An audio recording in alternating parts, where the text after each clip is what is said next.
All right, everybody. Look forward to talking to you now through my Chipotle burps, and take a look at another story that I'm thinking you probably feel like you know it. We'll see what else we can think about as we talk through the story. I invite you to open your Bibles or Bible apps to Genesis 6 if you'd like to. Follow along and look at the words because I think it's a familiar story. We're not going to go through much of it. I'll have just a little bit that I quote and have you think about. But if you're that kind of a learner, and it's good to have your eyes on the words, you are certainly welcome to do that. I invite you to do that. I'd say like some of the direction Mike gave was try to have a vision for like where you'd like to go, but be okay like if it doesn't go there. So I don't know where we're going to go. And I really mean that. Like I have not really like walked through what I would say, which is pretty unusual for me. I go into class and I could tell you word for word the points I'm going to make. And I've got some slides. So I have some things in mind that we're going to talk about. But for most of the slides, it's really going to be, now you talk about it and let me know what you got. All right? We're taking a look at the story of the flood. And to get started, it's after lunch. Let's start with, what do you know about the ark? First, which of these is not a name of one of Noah's sons? Shem, Reuben, Japheth, Ham. Reuben? Correct. If you thought you might say Ham, because that seems so ridiculous. But if you said Ham, that'd be the wrong sandwich. So it is Reuben. That's Jacob's son. What sign did God establish as a promise that he would never flood the earth again? Morning dew, lunar eclipse, rainbow, or pinky swear? Rainbow. We will talk about that. It's a light sentence. Where do bad rainbows go? To prism, yeah. Gives them time to reflect. Too young for dad. Okay. I'm a dad. After an exhausting journey, the ark rested on top of what mountain? Mount Horeb, Mount Sinai, Mount Ararat, Mountain Dew. You know, this one a stumper? Is this one challenging? Certainly more challenging than the rainbow. Ararat, I'm here in Ararat. It is Ararat, which is in present-day Turkey, but that's not a Turkey. What feathered friend of Noah left the ark and ultimately did not return? Dove, quail, raven, eagle. Ultimately did not return was the dove. The raven kept flying around. The dove went and, dove found the branch and brought it back. Yeah, so is the raven. You're right. Look at you. How many years did it take Noah to complete the building of the ark and stocking it with food? 55, 120, 12, 600. So 120, that's the time frame we have from like when we're introduced to Noah to when the flood starts, when like the rains and the waters come. So maybe he didn't start building like the time we're introduced to him, but it's like it could be up to 120 years. What does that require? Patience, endurance, resiliency, trust. What did Noah plant when they returned to dry land? A vineyard, an olive plant, an altar tree, a mustard seed.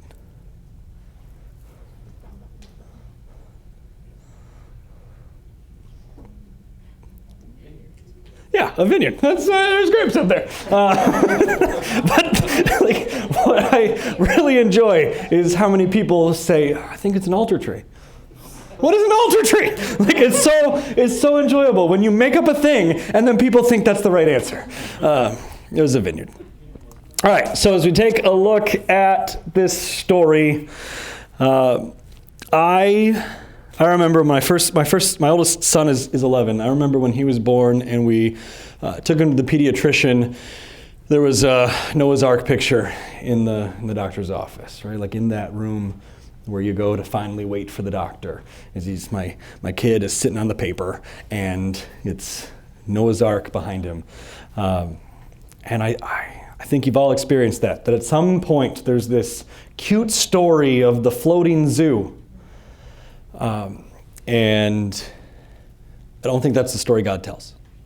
I don't think that's the story the Bible tells. It's an image of the boat. Might it have been much more boxy than this? Yeah, maybe. It didn't need to steer, but it did need to float and go through water. But also the rest of it's intentionally dark. There's black on there on purpose. So this is the kind of stuff we'll talk through. Context, first, it's apocalyptic. No, it's not the end of the world, but for a lot of the world it was. It was the end of the world as they knew it. The world that God created was ruined by sin, and yet it also drastically changed again with this. It is the closest thing to Judgment Day the world has ever seen. And it was not easy for the people who lived through it. It was tragic and horrifying. Apocalyptic. So if you are a fan of those kind of sci-fi movies or even zombie apocalypse kind of stuff, I'm a big fan of Walking Dead. And a lot of that kind of theme and mindset fits this story so much more than the cuteness of, we've got, was it Fisher-Price or Little Tikes or something, like the Little People's Noah's Ark. And there's nothing wrong with that, right? I want my kids to know that story, and it is one that sparks interest because of those details of animals, but I want them to know the story, to not just like animals. In the context, as you get to chapter 6, the first paragraph of chapter 6 talks about the sons of God marrying the daughters of men, and the Nephilim, men of renown, were on the earth in those days and afterwards. What the heck? What does any of that mean? And is it the same thing? Are the offspring of the sons of God and the daughters of men, is there an equal sign in there? The Nephilim are that? Or is this something different? There's these things that God has seen happening, and then there are these things that Moses feels you should know about, but they're not the same thing? For the sons of God and the daughters of men and the offspring that they are making together, I think the most common interpretation that I've seen is that means sons of believers and daughters of unbelievers are now intermarrying and influencing each other. While that's the most common interpretation that I've found for commentators to have, it also feels super, super vanilla. And so, Pastor Enter mentioned the People's Bible, and you'll find that one in there, but it seems very, very, by very, very vanilla, sometimes, I mean very, very Wells. That feels very, very safe. I want you to feel like you have room to say, I don't understand this. I don't know what this means. I don't know what this is talking about. And so therefore there is space for us to say, do you think it could mean this? Or what if it means this? And if it does mean this, then what does that mean for me? What does it mean for the story if it's talking about something like this? We have room. Now, for the Nephilim, that they were on the earth in those days and afterwards, well, I already said there's 120 years before the flood actually comes. So how much afterwards do you mean? I'm not one who likes to talk about the flood wiping out creatures, to wipe out different species. But this Nephilim seemed to be referred to as an entirely different race of human. Not just race, but something, I don't know what this means. The sons of God and the daughters of men and the Nephilim, and then it's moving on. So therefore I know it can't be very important. It was important enough to mention, but it's not important enough to change the story. And so there's room to say I don't understand, but don't give it enough room for it to change the story. God's main points are clear. Let God's main points be clear, but I think you know the main points. And so as we today try to go into another level, I'm trying to say by mentioning this, you have room to consider. So then there's Methuselah. Who knows this guy? Jen? You know him? Not personally. What do He was old, but not. Yes. You know. Yes, not like still. Yeah, he's old. Anybody know how old? 969. Oldest man whose lifespan is recorded. Like oldest man to ever live as far as we know. Now this little graphic, which is you cut off on the edge there. Melchizedek, or Methuselah, not Melchizedek. Methuselah is the green one, right? So 969. And then Lamech is his son. Noah is his son. So he's the grandpa of Noah, and he's the son of Enoch. Enoch is the one who did not die, but just walked with God, and God just takes him. No death for Enoch. So seems to be a faithful line here. There's generations of faithfulness. But what I want you to note is that line that says date of the flood. Methuselah died the same year as the flood. Now, what fits your understanding of the story? What fits your understanding of God? Do you think God is saying, like, here's the son of Enoch, the son of the man who so faithfully walked with me that I just took Enoch to heaven. Now here's his son. And is God waiting for that man to die so that then he can send this planned judgment? I think in many ways that fits the heart of God that I know, the heart of God that's been revealed to me. Or another possibility is that Methuselah dies in the flood. As you take a look at the description of Noah, there are positive descriptions we have of Noah. But when I read the story in a devotion book to my kids, I find the phrase, like, only one who loved God, or only one who was faithful. That kind of like superlative, like setting it, like, I don't see that in the story. Now, there is a phrase where God says, with you I have found favor, and there's room there to translate that as with you alone I have found favor, because it is you singular. But Noah's not the only one who lives. Right? There's certainly room to say that Noah's wife, sons, and their wives also all found favor in God's eyes. And God is telling Noah at that point, with you alone I have found favor, and yet there are 8 who are saved. So, is Noah the only one in the world who loves God, the only believer?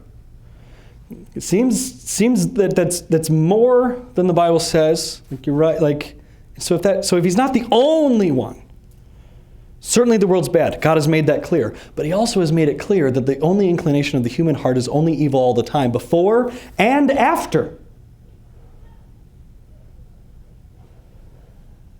So, could Methuselah be alive when the flood started? That there's another believer in the world? And if so, if Methuselah dies in the flood, what does that mean? Well, that would mean that believers are not exempt from tragedy. And that is true. Okay, so that's the kind of thing, as I break you up into your groups a few times during this, the kind of thing I want you to be able to think through, talk through. Well, what would that mean? Well, that would mean something really sad, or that would mean something confusing. Okay, then let's talk about that. Okay? If Methuselah died in the flood, then that means believers are not exempt from tragedy. Then you get into chapter 7, and Noah is building the ark. And it's fairly common. You've probably considered, right, that it just makes sense that he would have been ridiculed. That part also, it's not in the Bible, but that part I think it comes up often enough that I think you've probably considered that. How would his neighbors have reacted? And mocked him. What are you doing? Right? Like, what if he lives nowhere near water? The bodies of water on the earth certainly changed after the flood. What were they like before? What if he's nowhere near water? And like, oh, a boat, huh? Right? Like, it makes sense. Yes, they would have ridiculed. They would have mocked him. But also, this isn't something one guy can do by himself. So who helped him? Well, maybe he just hired people. Or maybe his sons helped him. Okay, so now there's three people there that are just kind of put forth as a maybe. There's those who just outright reject and mock. Then there's those who work on this thing God has said to do, but they do it because they're hired. They do it because it's a job. They do it because it's a responsibility, or they're supposed to, and for them it doesn't have anything to do with God. It's just about what they're supposed to do. And then there's his sons. Maybe, I think that makes sense too. His sons would be certainly plausible that they would have helped him with this. And I think we can see here different categories of people that we know. You're not building an ark, but you are living your life as a Christian, as a follower of God, striving to do what God has told you to do. And there are people in your life who notice. And some of those people just immediately, flat out, arrogantly reject and maybe even mock. I've experienced that. I think the ones that bother me the most are those in my family. I talked about some of that last night before the devotion, but there's my grandma's brother-in-law, so great uncle, right? One time he told me I can't believe what you believe. Actually, I think his tone was not that nice. And in that moment I feel but I don't think you know what I believe. And it's this kind of relationship where I feel like I've got an open door more than just anybody on the street because we've got a family connection. But I don't feel like there's an open door because he just said, but I can't believe what you believe. And that's him slamming the door. And he's had years of knowing my family, and he's gone to different family occasions that he's been in church for those things, confirmations and weddings and baptisms, probably. So it's not that he's completely ignorant. But I think Noah experienced that. Whatever, Noah. You don't really know. If you would just listen, I'm willing to tell you more, right? So maybe someone's coming to mind. Someone who just flat out rejects and maybe even mocks. Then for that next tier of people who participate. They're participating in doing what God has said to do. God told Noah to do it, to build the ark. And that others would be participating with him, but they're not doing it out of love for God. They're doing it out of love for self and hoping that they find some benefit in it because this is what they're supposed to do. This is their responsibility at the time. And I've experienced this when I was assigned as a pastor to a church in Green Bay. I had a lot of those kinds of people in my church who I do what I think I'm supposed to do. And it was no longer anything about love for God. It was just very, very self-righteous. And what God used them to help me learn and recognize was that was me too. That I was one who had tried to live my life striving to do what I think I'm supposed to do because I should. And somewhere along the line, it switched into me thinking, because I have done this, I must be in some way better than others. Just that natural feeling had become so comfortable and confident in my mind without recognizing it until I was experiencing it from others. And I said, what? You're just like them. Maybe you know some people like that too. Or did his sons help him build the ark? You're not saved by the faith of your father. And I've seen that where there's kind of an attitude or a mindset of, I know, my mom has told me. My mom goes to church all the time. Well, maybe I'll worry about that later. But there's this weird sense of I think I'm good because my mom goes to church all the time. But you're not saved by the faith of your fathers, your mothers, or not. It's got to be yours. You make it your own. And for me, at this point in my life, this thought, or the application of this for me, is just kind of terrifying as a dad. My wife and I strive to set the standards and to engage in what we have said as our priorities. and that they would teach something to our kids, these standards and priorities that we have set. But are they just going through the motions because we told them they have to? And what can I do for them other than set standards and priorities and an example and continue in that and pray? But maybe you know someone who just seems to have too much of a laissez-faire, lackadaisical, apathetic mindset about something they were raised in with what seems to you like a false sense of comfort. Like, yeah, that's awesome that it matters so much to your parents, that they made this a priority in your life, but it's time to grow up and recognize that this matters. Do you have peers like that? That's the kind of thing you feel about them, that you see in them. And that's where we are. Like, who comes to mind for each of these things? So now, this will be the first time I'll have you break up into your 6.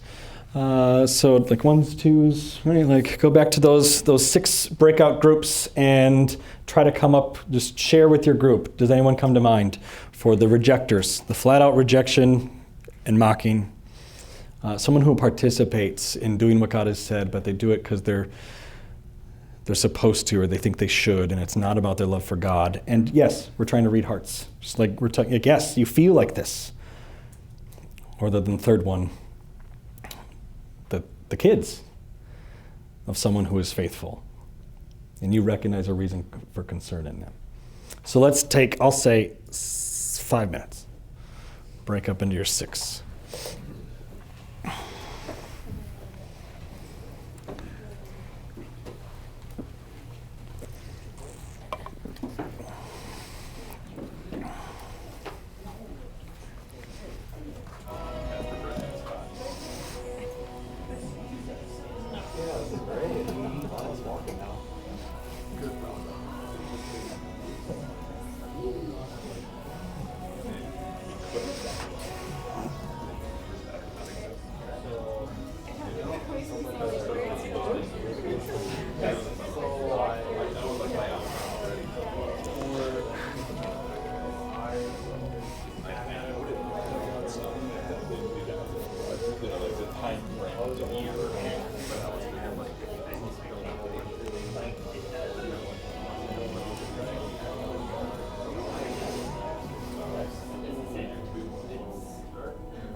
Okay, here's where we can make an exercise like this actually beneficial instead of just building up a self-righteous Pharisee heart of like, I'm better than those people, let me tell you about them. Consider this. What did all of those people know about Noah? And what did Noah do to make that known to? What did everyone know about Noah? And what did Noah do to make everyone know that?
It's up here. If you need a prompt, it's up there. If you need help, you can.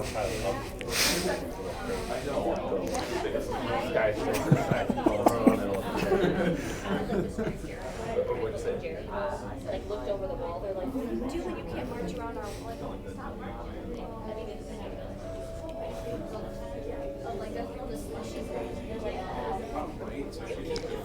Okay, I hear some silence. One more question. What story do they all need to hear?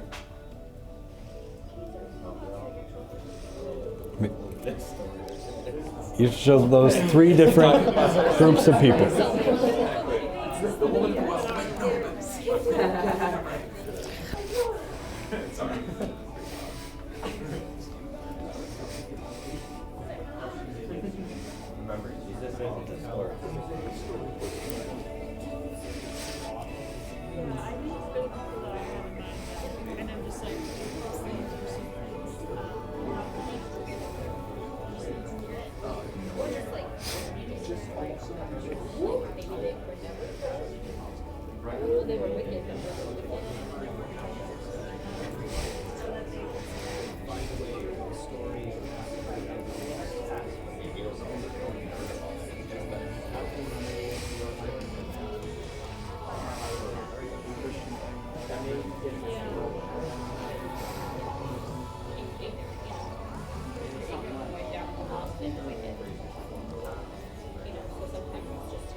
Okay.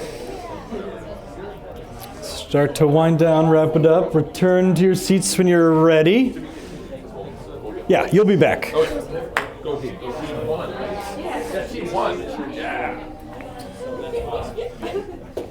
We have teachers. They're not ordered.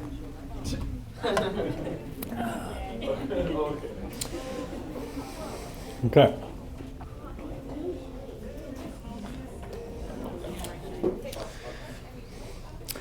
Any great thoughts to share from these questions? What did everyone know about Noah, and what did he do to make that known? Did you hear anything from your group?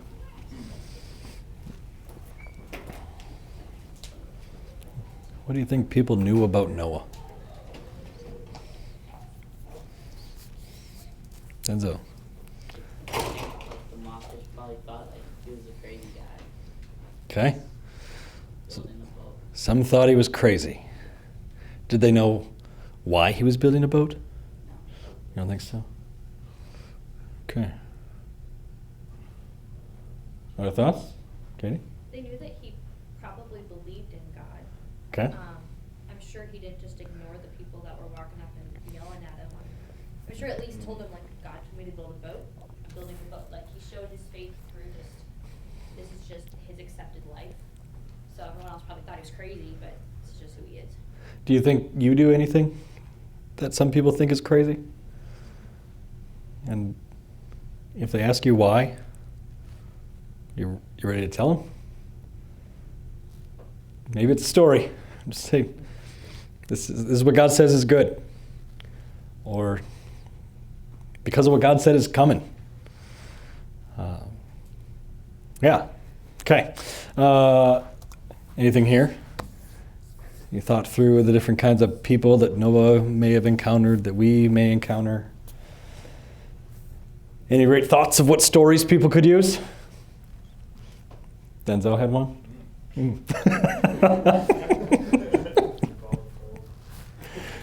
Yeah. I said probably the story about Cain and Abel Okay. and how like that came about to bring that's where like all the evil pretty much started and like led to God bringing on the flood for the And, Okay. Cain and Abel. Kind of go back to the source. Let's talk about this. It's nothing new. You're not the only one. And also that this is a big deal. It's bigger than just us. Bigger than just you. Okay. Emily, you should share yours. Well, we were kind of talking about God's judgment, which doesn't sound like the gospel, but it leads to the gospel. Like what Mike said, he said they need to hear that.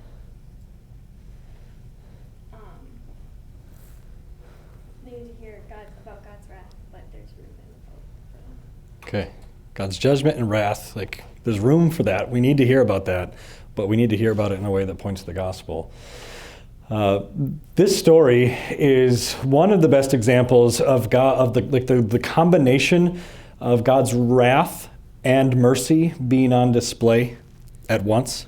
Like God's judgment and mercy are wrapped up here together. Can you think of others? Where what is displayed is God's mercy and wrath, mercy and judgment at the same time.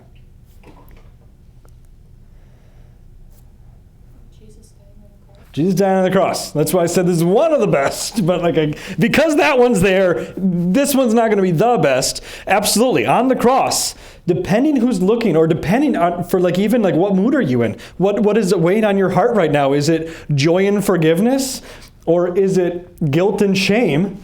You look at the cross, and you might see judgment. You might see mercy. They're certainly both there. There's God's wrath and God's mercy on display at the same time. Shortly after this is part of what I find intriguing about the flood, is Sodom and Gomorrah is just a couple chapters later. If wickedness is wiped out, like one of the open questions of the story is, what does the flood accomplish? If every inclination of the human heart is only evil all the time, before and after, what did the flood accomplish? If Sodom and Gomorrah happens after, what did the flood accomplish? And you have to leave room to say, well, if it accomplished something, if God wiped out and destroyed something in the flood, well, then it's destroyed and gone, and I've never seen it or experienced it because it's destroyed and gone. Maybe. There's this open possibility. Well, what did it accomplish? Judgment Day is another prime example of God's justice and mercy on display. And even though it hasn't happened yet, you know the story. Justice and mercy on display. All right, as we keep going into the story, the storm starts, and storms can be terrifying. This is the storm of storms.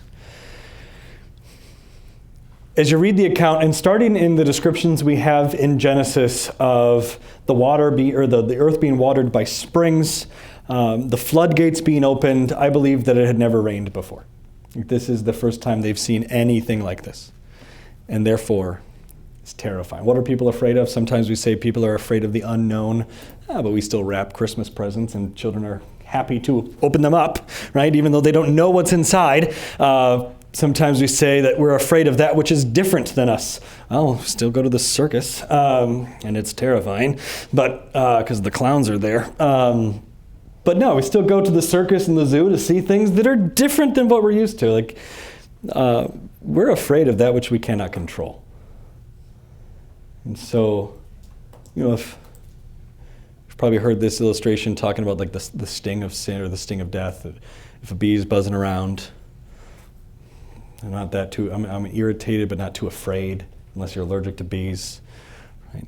What I'm really afraid of is like a shark riding on a Bengal tiger that comes running into my yard. Like that has the power to eviscerate you. Like that is terrifying. This storm has a whole lot of uncontrollable power.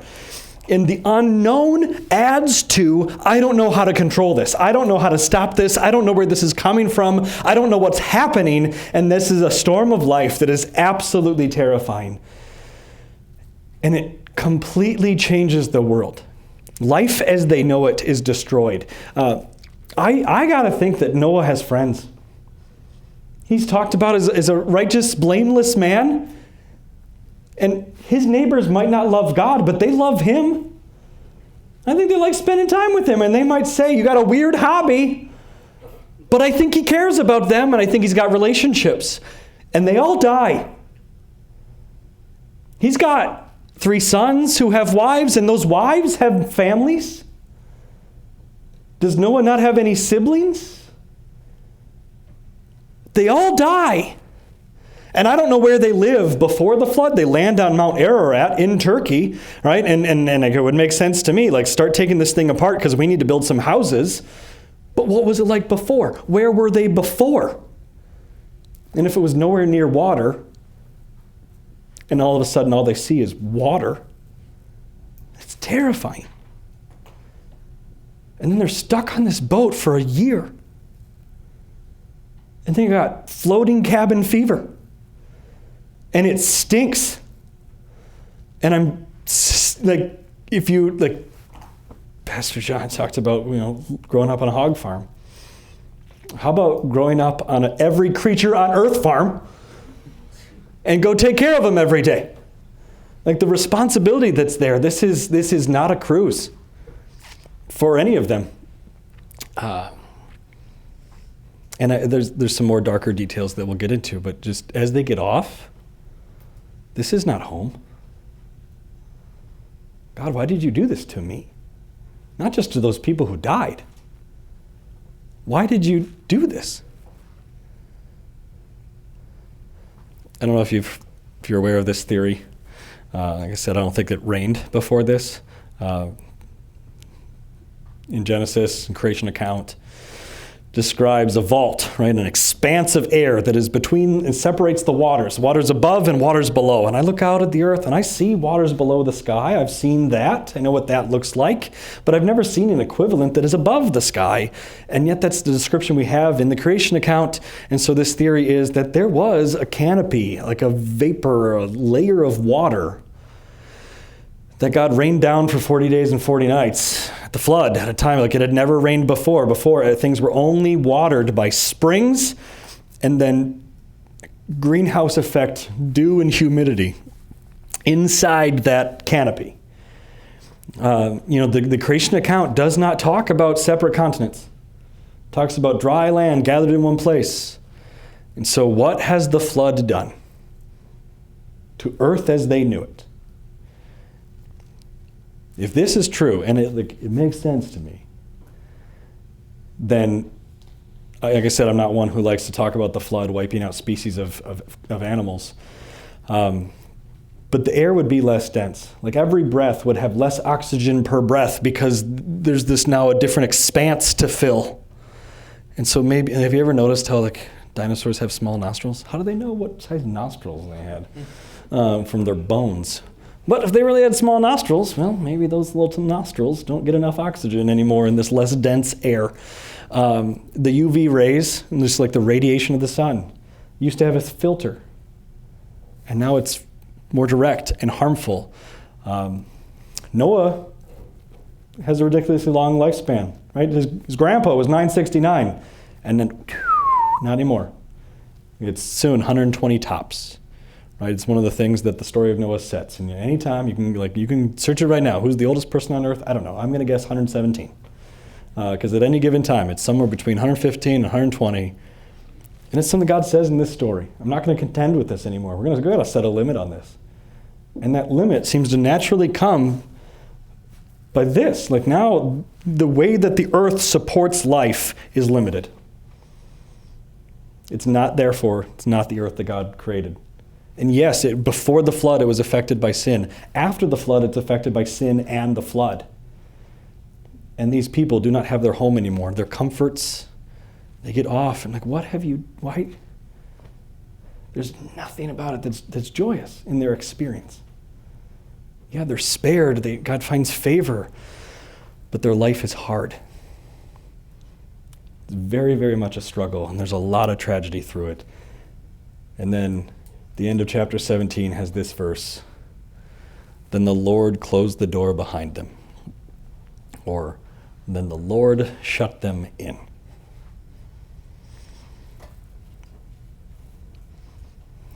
What's the significance of that? And I'm really asking, like, as far as like, I don't know where we're going to go. This is a break up in your groups and like see what ideas you can come up with, and then come back ready to let me know your ideas. I have some, but my level of confidence tells me I got room to hear others. So go ahead and break up again into your 6 and come back. Let's just, 5 minutes. What'd you come up with? What are your ideas? What do you think? What's the significance of this? That the Lord shut them in. We're told it. Moses puts it there. Thomas. One of the things I thought of was just that God separated himself from the people outside of the boat, kind of like hell. Okay. Shut the door. So you said kind of like hell. I'd say that sounds like the curtain that Pastor talked about in the temple. Like here is separation between God and people. Okay? It's Thomas's take, and that's not one of my 3, so thank you. One of mine was like God is preventing like Noah and his family from getting off the boat again and trying to save some of their loved ones because God didn't deem them worthy of being saved at the time. Okay. That's pretty much one of my 3. That, that they can't get off to go save someone. Like you said earlier, they probably have Yeah. siblings and families. And then that also means the reverse side is God prevents anyone else from getting on. And God spares, like if I'm Noah, righteous and blameless, and I'm a great neighbor, and I care about them, and as soon as the rain starts, what is everyone going to do? Run to the ark. And if I'm Noah, and I'm just a guy who cares, I care about God and I care about my neighbor, and they all say, can I come on now? How do I say no? That God spares them from that. I will close this door. It is my call and my decision, and I've chosen these 8, and I do. I'm not going to make you be the one to be in that position. So, that's one I thought of. God spares them from that, Katie. We kind of talked about how, like, again, on our separation, but kind of comparing to things today, God shuts the doors of our plans and what we think and know about our life. And it was like that point of, this was your life, it is no longer. The door is shut. But we brought up the cliche of some doors close and other doors open. I'm like, well, maybe that's where this cliche comes from. Eventually, this door opens. Yeah. Okay. Yeah. God just says this part of your life is over. We're going to close the door on this chapter. And he physically did it. Yeah. He shut it. Making it clear. I'm guiding your life. And this is happening today. Got another one, right? Would you? No, we had talked about, yeah, kind of like the separation between like God and man and stuff like that to Judgment Day. But we also talked about like the fact that the Lord closed the door and it wasn't like Noah or his sons or anybody else. Like, I think it just presents this other idea of like the safety that they had on the ark, because I was thinking like, I mean, it was probably built like pretty well, but I don't know. And so like just God like sealing the ark in that way, like Okay. you know you're good, and like they knew that they were safe there. That reminds me of one of mine. Like, if it's my Father's hand that closes the door, like there's a comfort level there to say, I got you now. Like, my hands are on this. Well, and it's not like they went and tested it out. Is it going to work? Right. Right. I don't know, but my father Yeah. closed it, so. God says we're good to go. Right? So a comfort level, a confidence booster. I know Pastor Enter has one that he's shared with me. Do you remember it? Oh, you like. I know if I was Noah, I would be pretty boastful about my work, right? Out of this massive thing that ended up building, and it's not a fatal flaw in it, right? There's a hole, a door big enough for an elephant to walk through and tall enough for a giraffe to walk through. So as those waters slowly rose, that water would have seeped its way in. The ark never would have gotten off the ground. And so it was not designed in a way for Noah to close it in. The sealing, the fact that God is the one who gets the credit for this, so that he did the work that God put up for him. God is the only one that allows this thing to float, to take off. And same thing for us in our lives, that when we live our lives by the best of our abilities, according to what the Bible says, but we're not perfect. None of us could seal our way into heaven, right? It takes God's blessing and his anointment of grace to seal what's leaking out of my life. Sin is always present in my life. So God keeps that simple pride down or away by him sealing it in. To make it clear, you're not saved by what you have done. Correct. I always like that point. Okay, so we already said that as soon as the waters start coming, they're all going to go to the ark. If you're doing art, I'm not impressed by either of these pictures, but they are the best I can find as far as someone outside the ark. Now, I think it stands to reason these people would have been clawing their fingers raw, pounding and screaming, let me in, for as long as they can stay afloat. And those are their first days on the ark. How long does the rain come before the ark lifts off the ground? How long does the rain come before the ark lifts above their heads? How long does the rain come before they can no longer continue swimming? How long does the rain come before they can no longer holding on? And inside, their experience is knowing that's out there. And it's your experience too. That's out there.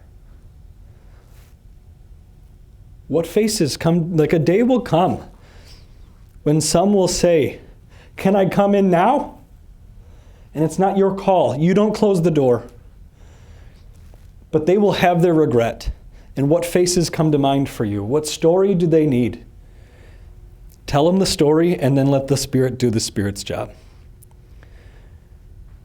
You have an opportunity. Like, recognize opportunity, not responsibility. It's not your responsibility to make them a believer. That's the Spirit's job. It's your opportunity to share the story. And you want to.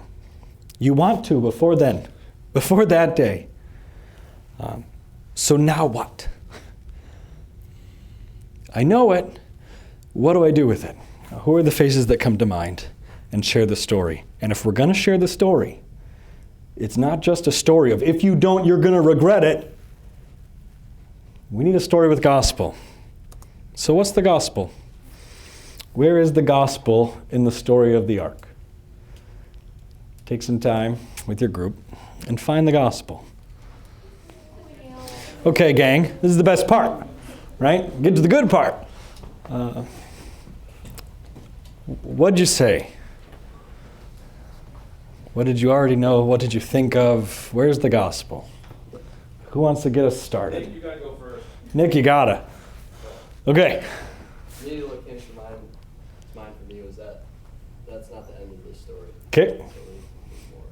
And by more, do you mean that Noah ends up drunk, passed out naked? Because that's the epilogue to the story. Is that the part you mean? Because, like, as you continue, it doesn't get better right away. And, and you get to that episode of it, like, kind of, can you blame him? Like, what drives people to drink? Depression? Stress?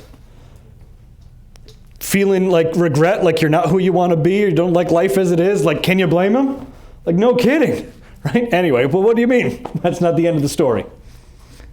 I mean, ultimately, God put him in the ark and allowed the flood waters to recede, so his promise to Noah was fulfilled. And, Okay. kind of continues the story. And we're in chapter 8 of a book that has a whole lot of chapters. I know Genesis has 50. I don't know how many chapters are in the Bible. That's the kind of Bible trivia I do not have on the top of my head. But the story continues, right? This is barely the beginning. Yeah. And tell Noah, you're a part of something so much bigger. This year of your life is part of something so much bigger. And you might think that this year of your life isn't even worth living. And if you feel that way, I think that would have been fair too. But in a much bigger picture way, this year means a lot. And this year is going to pay off for you and for others. And let's not make any permanent decisions based on temporary problems. It's not short, it's a full year. But it is temporary. The story's not over. Okay, thank you, Nick. What else? Don't be afraid to say something you think is obvious, too. I guess I was nominated to speak for our group. Thank you. Thanks, Group 1. All right, here we go. Team Other one. than our first reaction was Jesus and Chipotle. Yep. That wasn't a real answer. Okay. Jesus and Chipotle. Good news. There is a Jesus link, right? Yeah. Because it was a foreshadowing of what Jesus was going to do, because it's kind of similar through one man, God saved the entire earth. Now, Okay. Two very different stories, obviously, because Noah, very sinful, continued to be very messed up, as we just talked about, even after the flood. But Jesus perfect. But it's just a little foreshadowing into the ultimate saving Yeah. of God. Seeing the connection between God's wrath and mercy on display to God's wrath and mercy on display, through one man, through these events. Shannon? God saves his elect, so as we are predestined, and that God shows us for reasons only he has, to be part of his kingdom. And that Yeah. he will get us to heaven, just like he got Noah through that. That's the one I heard that I hadn't thought of. To see God's choice here that you can't do anything to undo. I don't know how good or faithful his sons were, right? What they'd been doing for the past 120 years. They weren't alive for all of that time. Right? But that the God shutting them in is also God's doing this. This is God's guarantee. Yeah, they are God's chosen. And you can't unchoose yourself. God chose you. Comfort for you is the elect.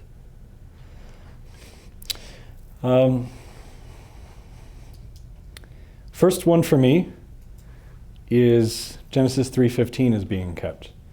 That God promised an offspring of this woman, Eve, would come. And so an offspring, the family line of Eve needs to be kept alive because that Savior God promised had not yet come. God promised a Savior.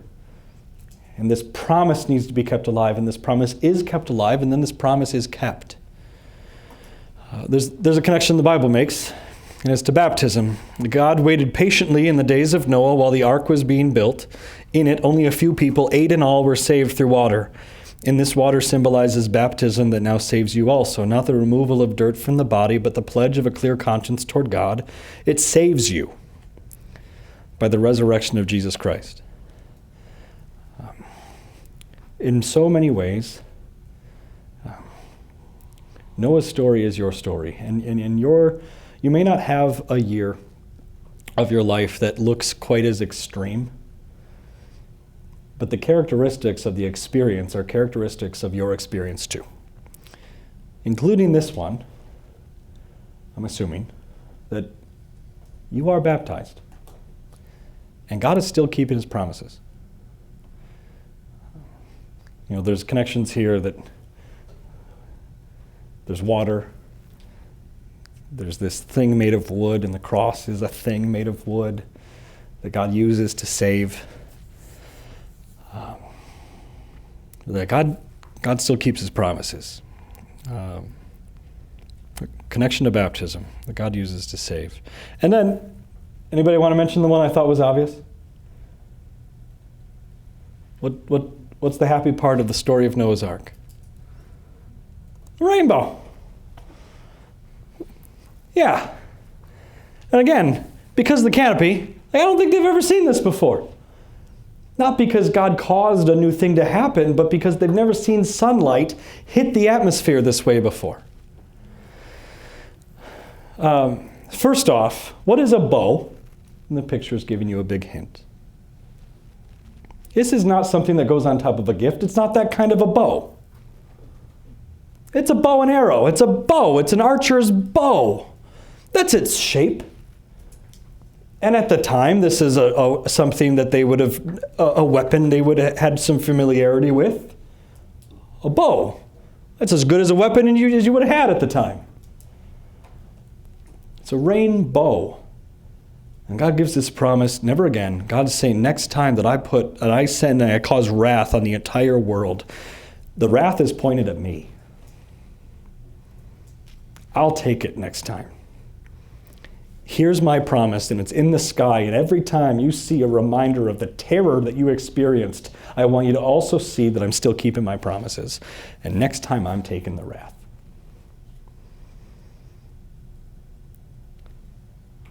But then finally, what is a rainbow? Like, what's the science behind it? Like, what is it really? Like, what? I don't know what this is. The light reflection of the water particles in the air. Yeah, it's refraction of light. It's light. I said, in so many ways, your experience is like Noah's. You have a story to tell, and your story has so much darkness, so much tragedy, so much hardship, so much sadness. I know it does, because mine does too. I know that you can look at Noah and imagine what all of it felt like because you've felt it. You've experienced something like it, maybe not the same identical extreme year, but you're a stranger to none of that. You have a story to tell, and your story has so much difficulty. And letting that difficulty be known sometimes is letting your strength be known. Sometimes it's letting God's strength be known. I know that you, like me, my story has so much darkness. But I know that light came into the darkness, and darkness has not overcome it.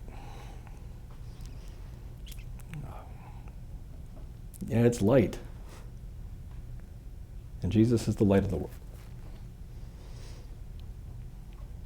The light no darkness has overcome.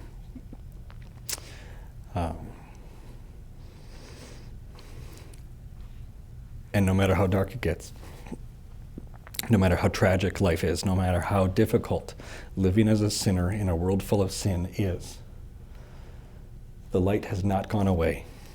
Emmanuel is still with you in the tragedy. And he's still keeping his promises. And that, I think, he's talking through this story as adults. So, may God grant that you not be distracted by the storms of life. and not ever think that you're the only one in the tragedy. But that's something we share. And so we can share that story to relate and care and love each other and stay focused on the light. Shall we pray? Have you had maybe Yep. maybe an additional prayer request as you were talking about it? I can't help but think about the apocalyptic scenes that come out of California. Hmm.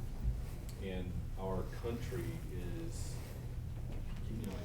whether they're secular or faith, or getting glimpses of total devastation. And so, whatever the Holy Spirit puts on your heart to pray over that situation, but for the church to reflect the light of Christ in this moment. Okay. Well then, thanks. Let's pray. God, as Mike mentions, wildfires. We know Jesus said that natural disasters would come, earthquakes and famines and wars and rumors of wars, and we see them occurring with increased frequency. So maybe as we hear news of this and similar things, may our instinct be, Jesus knows what he's talking about. Jesus is right. And Jesus keeps his promises. And so help us to cling to them. And when we see hardship in the world, help us to relate. If it's an opportunity to recognize judgment and mercy on display, that can be reason to rejoice. We can relate through hardships that we have experienced with compassion for those who are suffering and ask, what is the opportunity? What story can we tell? And if it's not us, then may those who are in a position to tell the story, to be a star, give them the confidence and the humility to do that, to take up their opportunity. And we may not be surrounded by fires here in Brookfield right now, but we're surrounded by tragedy. We're surrounded by suffering and hardship. So help us to be focused on you, focused on the light, that we may then reflect it to those around us. And help us to recognize our opportunities to do that. Give us humility and confidence to take up that opportunity when we have it. And to make the most of having the chance to practice here with each other who will not reject or mock, but to share the gospel with those who love the gospel too. We all need it. Use us to continue to point each other to you. Thanks for being our light. Thanks for loving us most. And God's people say, amen.